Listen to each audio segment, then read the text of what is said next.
Hey gang, and welcome back. Just a reminder, you can now use the promo code MTGMudsta, all caps, at flipsidegaming.com. You'll get 10% off orders over $10 and help with the channel at the same time. This week we have two brand new commanders just for you. This week I'm playing my Daretti deck, and I keep an opener with Urza's Mine, Mire Battlesphere, 3 Mountains, Trading Post, and Blasphemous Act. Sean's playing his Hapatra deck, and he keeps a hand with Liliana's Influence, Forest, Llanowar Waste, Splendid Agony, Contagion Engine, Crumbling Ashes, and Foster. Harry's playing his Lin Sivvi deck and keeps a hand with Sword of Feast and Famine, White Sun Zenith, Plains, Sword of the Animist, Terramorphic Expanse, Strip Mine, and Aura of Silence. Last but not least, we have Matt playing his Angus Mackenzie deck, and he keeps a hand with Propaganda, Dawn Charm, Forbidden Orchard, Island, Forest, Temple of Mystery, and Temple of Plenty. I win the die roll and start us off. For my first turn, I play a mountain and pass to Sean. Sean plays a forest, and I ask Harry to move his deck over for maximum viewage. Matt plays Temple of the Plenty, scries, and puts the card on the bottom. Harry plays Terramorphic Expanse, cracks it, finds a plains, and passes to me. I play a mountain and pass to Sean. Sean plays Llanowar Wastes, taking 1 from the wastes, he then casts Hapatra and passes to Matt. Matt plays Temple of Mystery and once again scries, but this time he keeps the card on top. Harry plays Strip Mine for his turn and casts Sword of the Animist before passing. For me, I gracefully draw for my turn and play a mountain before passing. Sean plays a swamp and moves to combat, swinging at Matt. He chooses to put a counter on Hapatra, and this triggers her second ability, giving him a 1/1 Death Touch Snake. For Matt's turn, he plays an island and casts Propaganda. Harry plays a plains and casts Aura of Silence. For my turn, I play Urza's Mine, cast Daretti, and then uptick Daretti, pitching Mere Battlesphere and Sculpting Steel to draw 2 cards. I then pass my turn. Sean unfortunately has no lands to play, so he moves to combat swinging the Snake and Hapatra at Daretti for 2. We make a small mistake at this point, thinking that Hapatra would trigger with her -1/-1 ability, and Sean puts it on his Snake to make another Snake. With nothing else, he passes to Matt. Matt plays a Plains and passes turn. Harry also plays a Plains, but then casts Sword of Feast and Famine. He then drops Children of Corliss before passing to me. For my turn, I play Urza's Tower and uptick Daretti, pitching 2 mountains and drawing 2 cards. I then pass turn. Sean misses another land drop and swings at Daretti. This time we don't make the same mistake, and at the end of turn, Sean has to discard a card. For Matt's turn, he plays Hollow Fountain tapped and passes to Harry. Harry plays a Plains and moves to equip the sword onto the children, but Sean responds by casting Splendid Agony on it. Harry then responds by sacrificing Children of Corliss to their own ability rather than giving Sean more snakes. Harry then casts Lightbringer and passes turn. For my turn, I play Thespian Stage, then uptick Daretti, pitching a mountain and trading post. I then pay 3 mana for Soul Ring, which is frankly ridiculous, and 5 mana for Unstable Obelisk before passing to Sean. Unfortunately, Sean is needed to tend the store for a bit, so he has one of his buddies sub in for him. The stand-in Sean, aka Tommy, has no lands for his turn, but moving to combat, he swings Hapatra at me and puts a counter on Harry's Lightbringer. This gets him another snake, and he passes turn. For Matt's turn, he plays a land and casts Dragonlord Dramoka before passing to Harry. For Harry's turn, he plays Command Beacon and then casts Lin Sivvi, Defiant Hero. Harry then casts Stoneforge Mystic and finds Skullclamp.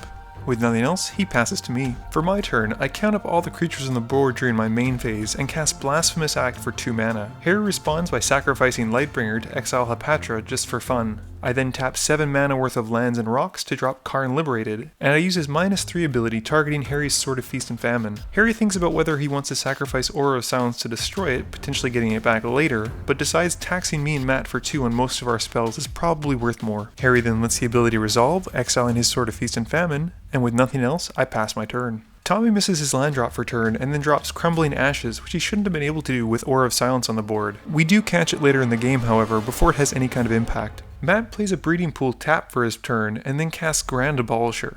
With Grand Abolisher out, he brings out Angus Mackenzie, and with nothing else, he passes to Harry. For Harry's turn, he taps out to cast Staff of Nin, and without even waiting, he taps it to deal 1 to Karn.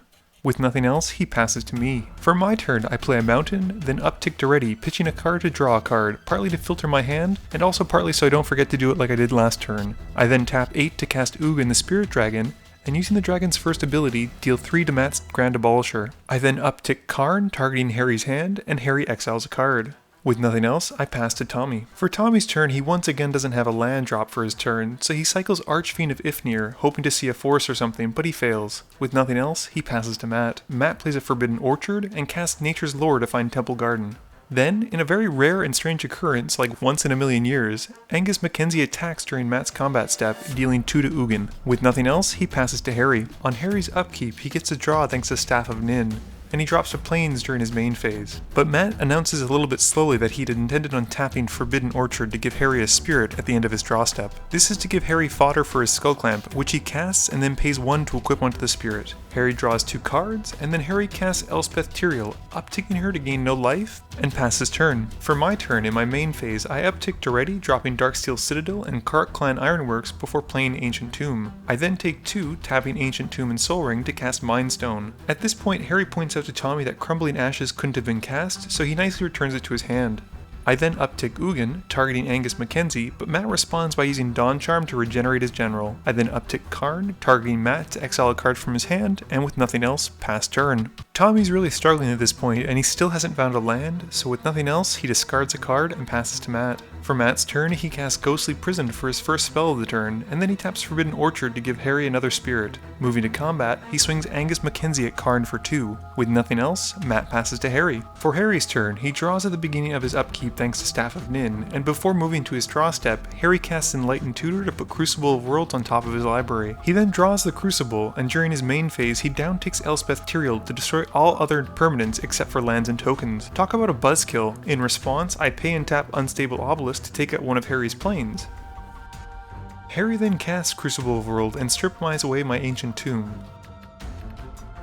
He then replays his Strip Mine for his land for turn, and then takes the opportunity to once again tap Strip Mine, taking out my Urza's Tower before passing turn. For my turn, I play Phyrexia's Core and immediately cast Scrap Mastery to try and undo some of the damage that Harry's done. Everyone but Matt gets back some artifacts, and Tommy gets back Grim Poppet, Serrated Arrow, and uses the Contagion Engine trigger to take out Harry's Spirit token.